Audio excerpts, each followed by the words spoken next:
I don't wanna be carbon copy, so I'm cautious when I'm cocky. Cause niggas jack your swag like a sweatsuit out the swap meet. Lately I've been rebranding, so my unborn seed could have a feast off exactly what we planted. Before any of that, know yourself, of course. But if we're past all that and you know that's what you want, then I would start sending my questions from that angle towards her to see how she feels about that and gaining understanding, but get her to talk. We should be, the idea is for us to be talking more so we can better understand each other more, so we can have better relationships. That taking that extra time to have that conversation, and I'm speaking from experience, taking that time to have that conversation, you'll end up learning that you'll be better friends. You know what I mean? You'll have a better, just cordial relationship with them than to be trying to have a serious, intimate relationship with them. Right. But you don't knock each other down. You don't end up hating each other on the way to that. Right. Sometimes it's just, if I can't have a relationship with you, I totally hate you. I don't want to deal with you. I don't talk to you. And it's like, where did we just have this all or nothing thing? With not every woman likes me. Not every, man likes her. Right. What is this? We gotta find better reasons, just better reasons. No, I agree. You give me a flashback of last year. Yeah. Hate to take you back there, man. It's all good. It's a growing thing, because I'm big on conversation, and then we kind of find out that I guess we should, if we spend all this time together and something does go south, we shouldn't hate each other. Yeah. You shouldn't resent me. We've been having sex, doing this, spending time. All this shows like something had to go wrong that is not being communicated. Mm-hmm. And I think, with society and with social media, it shows that people think they can just go get anything. Right. But it's like it don't work like that. Mm-hmm. And some of us, we kind of confuse lust with attraction. Right. So we have to make sure that we not selling ourselves, and we definitely not selling nobody nothing. Yeah, and I would say that too about women. Mm-hmm. You know what I mean? Because we know as men, she may diss me, and there's another 10 so that option, it keeps getting fed to her. Right. That this is, everybody's replaceable. Everybody's this. Nobody is here to stay. Everybody's temporary. Right. And it creates to me, it just creates a mentality where, okay, I'm liked, and then that moves into I don't need you. Right. You know what I mean? And then, shout out to Kevin Samuels. Yeah. And from that, because he that's something that he does. He points out that fact that, women in a lot of ways in general look at us as just disposable people. We're just disposable people. It doesn't matter. For every one of you, there's another 20. Right. You know what I mean? That's in my DM saying the same thing you would say, willing to do the same thing, on down the board. And that's where those conversations, to what you're saying, are important, because that helps you identify those differences from man to man, woman to woman, who's of quality, who's not of quality. Right. You have to be able to talk to somebody, because there's enough pretty people in the world, or attractive people, or people you're attracted to, or she's attracted to, whatever. But you have to have those conversations to help really split that difference on who's quality for you and who's not quality for you. No, that's facts. Because I would share one of my exes, like that. She made a comment to me one day.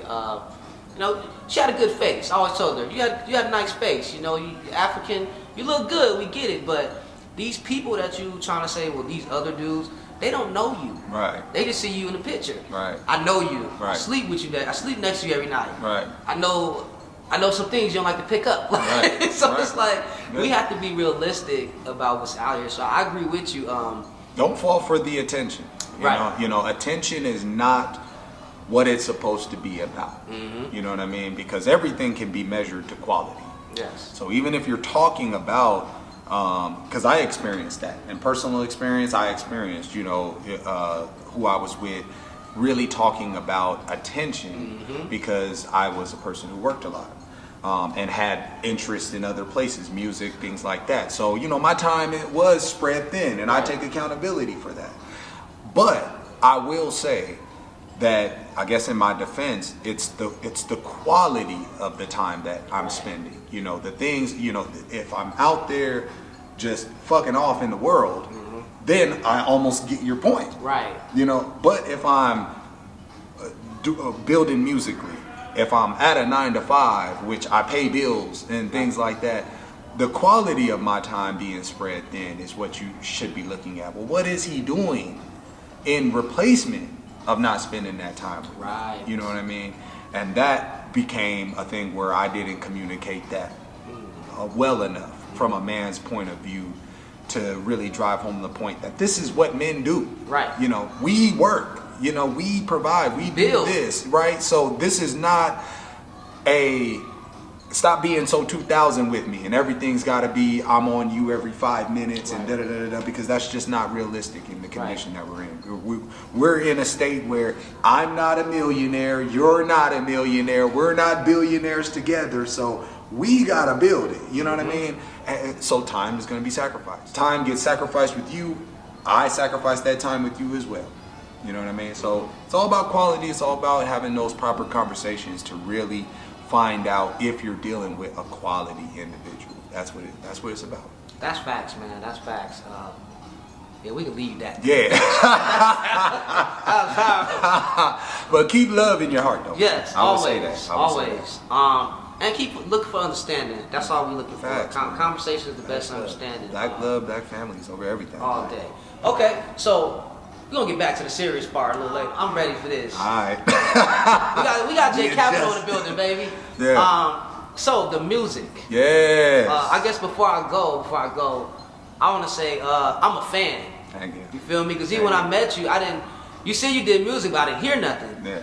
And then I don't know if you sent me something or I just found it that I was looking because you posted something. Yeah. And I was like, damn, I can get with this. Like I didn't know he was rapping like this. Like. Yeah. So I want to say, brother, I'm a fan of your work. Thank you. It's some shit that I actually enjoy. If I didn't enjoy it, I wouldn't promote it. Yeah, facts. I would not promote it. As actually, I put a lot of music on my page that I'm just listening to. Absolutely. So yeah, you in my rotation. Yeah, definitely. So I appreciate the message that you put in your music. And we listen to a lot of the same stuff, we man. do. So that means a lot. Yeah. Oh no, For sure. I'm a fan. Yeah. I just Appreciate love to it. see brothers, putting their art up on the wall and letting the world receive it. Facts. So I say thank you for putting out music that's not no nigga shit. Yeah. Like to be 100% honest. Yeah. So I appreciate that. It's my but pleasure. with that, what got you started in writing bars? Woo, man. We was hip hop kids, man. Hip hop is like planet Earth right Facts. now. You know what I mean? It's so our world and what we grew up in, and that's just where it came from. Literally just listening to hip hop all day long. And I'm a part of that golden age era, or I consider it maybe the third golden era. The first would be the beginning of hip hop. The second would be that kind of late 80s to, maybe mid 90s. And then from, the late 90s, early 2000s on, maybe cutting off at like 2010 or something. It's like the third golden era to me. Okay. So when I'm like really, really, really putting it in my head is that 98 on, you know what I mean? From right around then on, hip hop is just, in our world, heavy. And from all angles. Not to cut you, 96 and 98. Yeah. Classics, Yeah. bro. Classics. Just everybody's dropping. Everybody's hot, from X to J, Wayne. Everybody who turned out to be GOATs, that was like the beginning of those GOATs, really. Yeah. You know what I mean? This is the beginning of the Waynes, the X's, the J's. Yep. Nas maybe a little bit before, but Nas, that's his shit. He's right in there too. So like all of you guys' GOATs of today, man, was who we was listening to on a regular. They was the Drakes and the Migos and all of these guys, the Lil Pumps, all these guys that you hear now, who those guys were as far as like the industry was. That's who we got. So we got nothing but classics all day long. Just great hip hop all the way across the board. Okay. Yeah. So what was the spark that made you put the pen to the paper? Shout out to my boy Recipes Patient. He was my first producer, and my other partner Judah. We started to write rhymes. He was just making beats. Okay. I wrote a rhyme, and I still, man, I wish I knew what it was. But I think I just got word that a homeboy of mine got one of my old notebooks, and it may be in there. When I get with him, I'ma see. But I wrote a rhyme. I forget what the rhyme was about, but they had both told me that rhyming seemed natural. You know what I mean? And from that point, I just started just writing rhymes. Just that's it. I wasn't thinking about having a career. I wasn't thinking about no studio or nothing. We was just rhyming. On the weekends, you get together, just throwing beats, freestyle for hours, whatever. That's just what I did for years. The majority of the time I've been writing, that's all I've been doing. I wasn't thinking about being an artist at all. I had people who were before me that I was homeboys with, they was getting into it and doing that type of stuff. I'm just around in the environment, in the world. It did not really dawn on me until much later that, yeah, you could be an artist too. You know what I'm saying? I just like to rhyme. Right. That was it. That's where it started. Okay, thank you. Who would you say is your influences? Well, I'm gonna get the you top first- 10 the first- later, so I'm asking influences. Okay. So, hip hop influences. Music. Man. I mean, well, music across the board. I mean, I listen to a lot of Michael Jackson, Prince, old school stuff, from everything from the Isleys to Commodores. When you talk about hip hop, first hip hop CD I ever bought, Busta Rhymes The Coming. Wow. Yeah, that first one. So Busta Rhymes was like first early influence. I think what it was with Busta was that it was his loud style. You know what I mean? I don't think at that time I really understood like bars or anything. But I was just amazed at his style. Like it just threw me off. You know what I mean? Have you ever seen him rock a stage? No, but I've seen plenty of YouTube video, and he is one of the best. I seen him at I think Rock Tech the Nine Bells. got it over everybody though. He was there too. Was he? Yeah, at Oh. Rock the Bells. I think 09. Oh man. Oh wait, it was Rock the I'm Bells. gonna look that 08. up because that concert should be up there somewhere. Yeah, it's up there. Yeah, but that's the first time I seen Tech Nine. Busta Rhymes killed that shit. It wasn't even his set. Oh yeah. Like, and then Big Boy followed him. Big Boy couldn't follow him. But Big Boy from Outkast? Yeah. Was he by himself? He was by himself. Yeah. He was with Sleepy Brown and I think somebody else. But yeah, like Chris Can't Rock was follow saying, that. I'm gonna let you go. Like on this last album, you can't follow Busta Rhymes. Nah, you can't. You can't. Can't. You can't. That nigga, he not a run the stage. Yeah. But go ahead, brother. Yeah, Busta is something totally different. He has the type of stage presence and command of the crowd. MC shit. That's what an MC is. MC you know what I'm means saying? move the Excuse my crowd. language, but MC. That's what an MC does. You know, they can control that crowd and rock that crowd. That's what they do. And Busta Rhymes is one of the best, man. One of the best. So, but before we go, what is an MC to you? Just that, someone who can, but there's an extra to it. Someone who actually really can command the crowd. Really can get the crowd involved with what they're doing. Has a great stage presence. But then, I think as hip hop grew, you gotta be able to rhyme. You know what I mean? I think you gotta be able to rhyme a little bit. Write your own rhymes. I don't know where all this other stuff came from, but you're not in the conversation ever about the greatest if you don't write your rhymes. Like, I agree. That's just, it's a hip hop rule. I don't know, young boys, hey, it is what it is. Get your bread, whatever. But in terms of the game, you gotta write it. Write your rhymes. But ultimately, someone who could just, rock the crowd. Okay. So now the flip. What's the difference between an MC and a rapper? Rapper is solely in it for the money. They have no real love for the culture, and it comes out in their music, because normally what happens is who they are to what they're saying doesn't match, and that's usually a good indicator of a rapper over an MC.